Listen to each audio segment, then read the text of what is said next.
Cale, congratulations on the win. The end of the game and the grind it out for 10 minutes on the field is kind of Army football, and I know at the end you were very emotional when you kind of sealed the game on the one outside run. How fulfilling is a win like this for the team after a really tough game against Air Force, a physical game against Air Force, another one here, and you guys were able to pass the test against Temple? Yeah, it's an awesome feeling. It's a great game.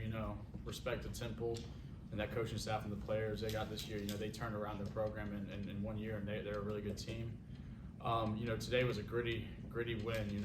All around, I think the whole game was gritty. We came into halftime, down. We shot ourselves in the foot, and the message was to, clean it up. Don't hurt ourselves. And it was going to be a dogfest, and we know we needed to come out the first drive in the second half and put together a good drive and end it with points, and that's what we did. I think that was huge. And then the defense, man, they played their butts off today. They kept us in it today, so respected them. And for us to get this gritty win, another close win is great, and it's good momentum. The opening drive in the second half, how important was the pass to Parker? You guys had thrown a lot, but when you did, you hit the pass that you needed to hit. Can you talk about that play? Yeah, that was huge. When I heard it come through the comms, I was like, I like the play call. At first I thought it was gonna be Jake Radina because in practice it's been, and that was the first read. They did a great job covering up, and Parker stayed on his route and locked eyes with me, and I gave him a shot. He came down with it. It was a great overall play. Thanks. Ken Kreitzer, go ahead. Cale, congratulations on the win. The first drive that you scored, you had runs of 12 and 10, and Jake Radina had a 9-yard run. How important was it to get that 11-play, seven, almost 8-minute drive to get you started on the day? Yeah, we needed that. It was good for momentum. It was good for our defense to see us put together that drive and get them a break and allow them some room not to have to be perfect. It was great, and it started with the O-line. They're the machines to our engines, and those guys week in, week out, they play so tough and so gritty, and they're all around. All 5 of them are studs. And Braden Bartosh stepped in there late in the game, and to see him come and do that was awesome. I'm proud of him. And it was good. And that, as Sal asked you about the 26-yard pass to Parker Pulaski in the third quarter, but that was a 4th and 1 play. Tell us about your thought on that when that play came in and then executing it. Yeah, we installed that play before we played Air Force to want to use it on a 3rd and short, 4th and short, maybe a goal line scenario. We run the ball up in the gut a lot on 3rd and short, 4th and short, and we thought they thought that was going to come, and we leaked out the backside, and the flat wasn't there, but then Parker Pulaski in the second and there was there. Just on the last drive, you start on your own 42. You get the pass to Noah Short.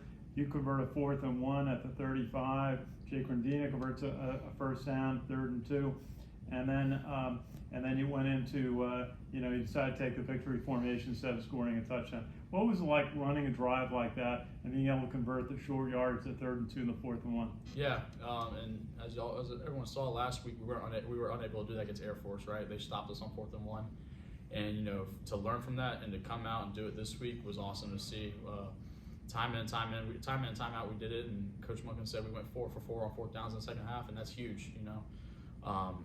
It was great to see, to be able to run it down there and take a knee in front of the Corps Cadets and to end the game with the ball in the opposite hands was awesome, and we needed to do that, and we were able to get it done. I just feel the way your season's gaining momentum. You're 1 game away from being eligible for a bowl game. You're going to play Navy for the Commander-in-Chief Trophy. How does this feel? You had a beautiful day today, 30,000 people in the stands. Yeah, it's awesome, and I think all around our team's just getting better week in, week out, and we're practicing hard, and it's fun, and like we have momentum right now. We're going to enjoy this win, but tomorrow we got to show up ready to work and focus on going 1-0 against UTSA. Thank you. Seth Mendelson, go ahead. Cale, good game today. I got the impression as I was watching the game that both teams were conservative in their play, in their strategy, almost like a chess match. 2 parts to this. One was, did you guys go in there thinking we're going to go a little conservative and try to grind it out? And 2, as the game went on, did what was your thinking there? Yeah, I think we go into every game, playing Army football, and we're gonna run it, and we're gonna get 6, 5, 7 yards a pop and take our shots when we have the opportunities to. I think it came down to, I know their offense does a great job of holding time of possession, and so do we. And I think that's always a chess match in itself. But we just wanted to be able to go in there, execute our assignments and fundamentals, and I think early on we saw that we were able to get what we want on the run game. And shout out to the O-line, and we were just going to stick with that. And when the shot became available, we were going to take it. How hard was it not to score at the end there? Yeah, you always want to get in the end zone when you can, but to win that game, as a barrier player, we work on that every week. Coach Munkin, said get inside and go down and take a knee so we can, just get in a victory formation and end it with the ball in our hands. Thank you. Congrats. Thank you. JJ Pavlik, go ahead. You have anything, John? I'm set. Have anything? Go ahead. Yep.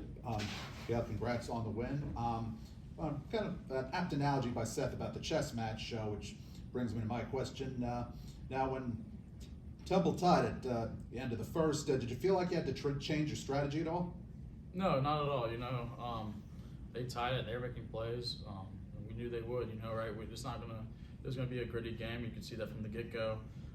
We were just gonna keep on doing what we were doing, and put together long drives and run the ball and throw it over their heads when we have the opportunities to. And nothing changed. It was it was a low-scoring game, and that respect to our defense for allowing it to be a low-scoring game and keep us in there. But no, nothing would change.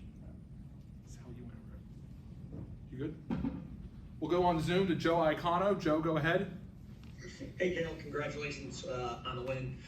First question, you guys converted, as you mentioned, 4 fourth downs in the second half.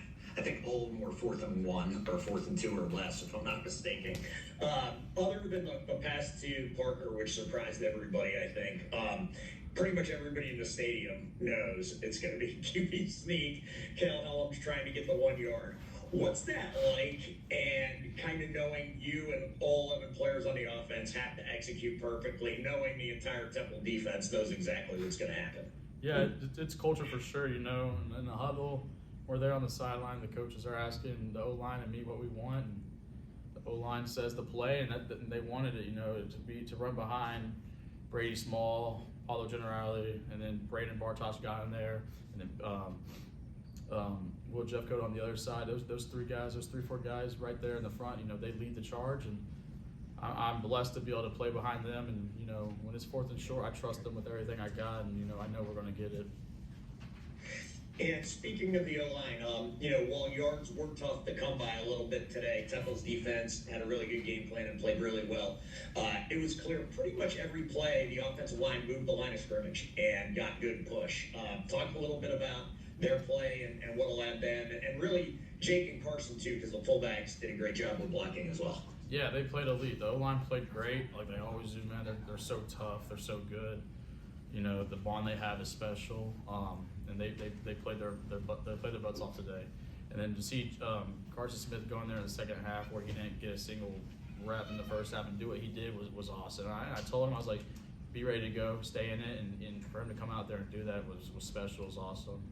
And then I heard you mention Jake Verdino only had 9 carries going in this game, and he had 9 or 10 today, and he ran the ball hard. And for him to do that, it was awesome. I was just so happy to see him go in there and run it hard because he blocks his butt off, and for him to be rewarded with the ball in his hands this game was great to see. Thanks, Joe. To finish this out, Ken McMillan, go ahead. Cale, congratulations. To follow on Joe's question, he mentioned about your backs making some key blocks today, which we've seen a number of times this year. Just how critical is it for those backs to also get into that blocking mix for this team? Yeah, it should be critical, right? They have assignments and they know who they're blocking on which play, and they did a great job of doing that like they always do. Any 4 of those guys, we have 5 great fullbacks. Any of them, I'm confident to go in there and do their assignments and use great fundamentals, and that I trust them, and running behind them is just God has blessed me so much, and for me to be able to play quarterback behind the offensive line and with those running backs in the backfield it's great, and I'm just so blessed. Army is obviously famous for its ugly football inside in the run game, but some games have to be more difficult than others. Temple really stacked the box today. How difficult was it today to achieve the goals of moving the ball, moving the sticks?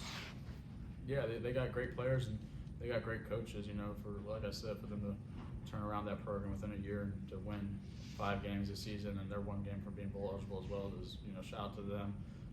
You know, they had a good scheme, you know, but I think we're not going to ever turn down 5 or 6 yards a carry, and you know, we just got to stay with that. And that is Army football, right? It was 14-13, but you know, when you get 5 to 6 yards a clip, you know, you're just going to keep at it.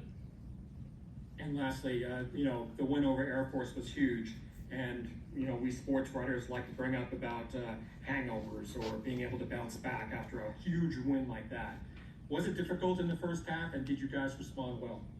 You know, I don't know if we were really hungover to the win last week, right? It was the coaches and Coach Worley, Coach Mungan, you know, they really emphasized not to let this carry over as a hangover, right? To use that as momentum and, you know, not to dwell on the past, right? We won and that was it, but, you know, our mindset was Temple. You know, in the first half, I think we did some really good things, right? And there was a drive, the first drive we shot ourselves in the foot with penalties. Second drive was a good drive, and then the third drive we just, you know, didn't convert on 3rd and short, and then we had a MA in the backfield on 4th down.